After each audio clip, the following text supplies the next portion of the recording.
the Daily Brad Devotions. Today's reflection with Pastor Jeff Eliscopides. Morning, Pastor! The floor is yours. You are now recognized. Good morning, Cha. Okay ba yung audio natin ngayon? Naku, Good morning. napakaganda, napakalinaw maging ng video, kaya excited na kami marinig ang magandang balita galing sa'yo. Yes. Is the court in order? It is in order, it is in order. Yeah. Pero hindi ako magtatanong dahil hindi ako pwede magtanong habang may manifestation ka. Anong meron, Pastor? Incidentally, ano lang to, tapat, happy birthday sa defense lawyer na si Attorney Mark Binluan. Birthday niya ngayon. Ayan, akalain mo yon. Happy Na tapat pa. birthday! At si Rodney Tiopenko, aking kaibigan from church, happy birthday din. Well, nasa serye po tayo ng Miracles of Jesus. Ang topic po natin today talks about the miraculous catch of fish ni Peter at saka sa kanyang mga kasamahan.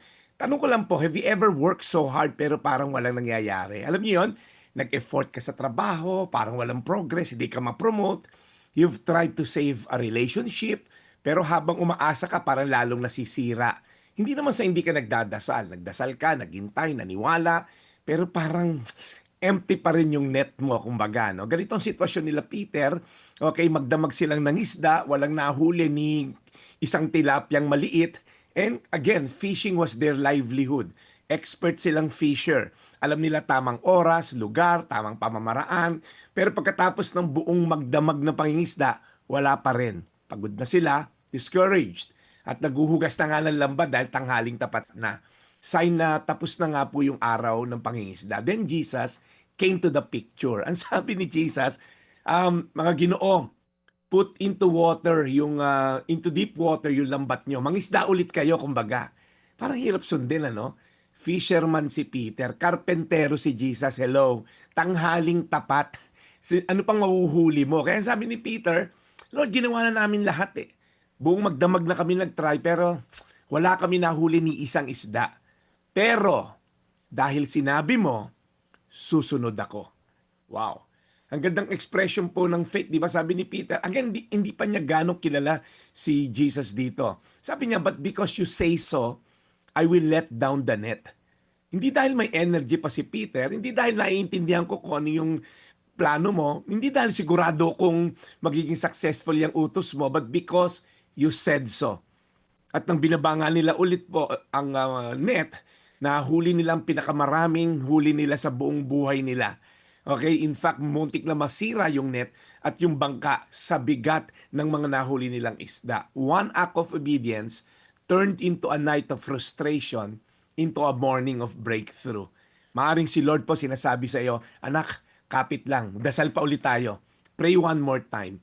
Apply love one more time. Forgive one more time. Serve one more time. And maybe yun yung tanong mo ngayon sa akin, Pastor, can we really trust the Word of God ngayong modernong panahon? Ang sabi po sa Mateo 24:35, ang langit at ang lupa ay maglalaho. Ngunit ang mga salita ko ay mananatili magpakailanman. Yan po ang sabi ni Jesus.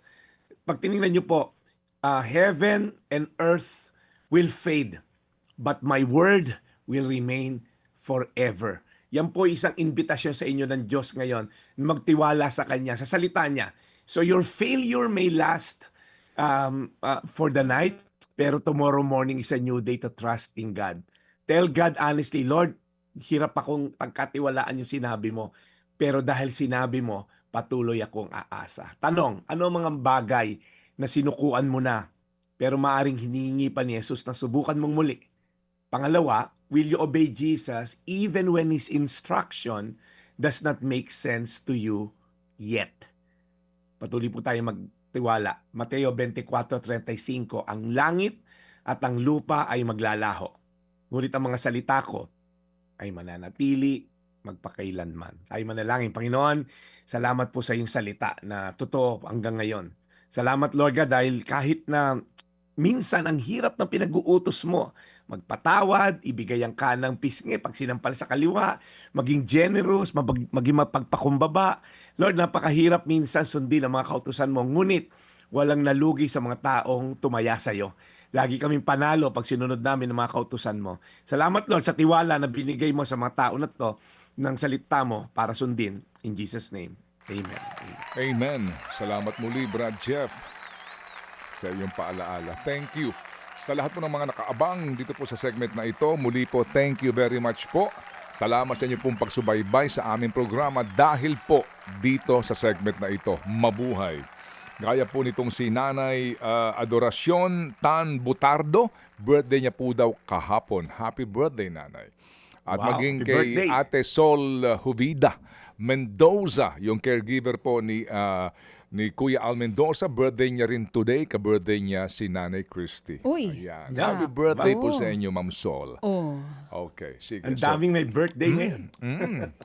Meron din, ang magulang din daw yata ni Bea natin, Bea Rodriguez. Happy 15th anniversary. 15th lang? 15th. Si Bea natin. Bea Wedding Rodriguez. anniversary. 15 anos na ba si Bea? Ay, hindi. Pero yun daw Happy 15th anniversary. And happy 2nd anniversary naman sa kanila ni Ned. Ay, hindi pala. 15th anniversary Alagang Kapatid Foundation. Oh, hindi pala yung nanay. Happy 15th anniversary Alagang Kapatid Foundation.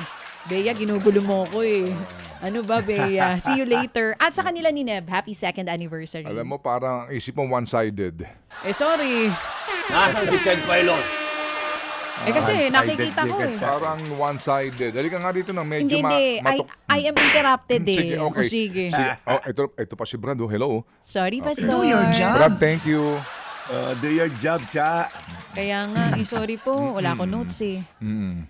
Okay, Brad, Talking sorry. about doing your job, yung mga volunteers lang natin, Ted at siya, pasalamatan ko lang yung gumagawa ng image natin na Bible verse, yung nagpo-post ng mga video, si Lawrence Badjao at Joseph Urquiola, mga volunteer yan, walang hinihinging kapalit yan. Salamat sa 6 na taong paglilingkod. Wow. Opo. Thank you po. At sila po itong mga nagbibigay po ng tulong, serbisyo, ng libre at hindi nga po humihingi na ng pagkilala. Amen. Okay, Brad, and we'll catch you tomorrow, Friday na. Yay! Thank God. Ang bilis. Sige, aking magpapaalam na. Again, happy birthday again sa ating kaibigan si Attorney Mark Vinluan, defense lawyer. Happy birthday sa'yo. God bless you. Okay, thank you po, Attorney Binluan. Favorite mo siya, di ba? Mga kapatid, ang ating pong The Daily Brad ay...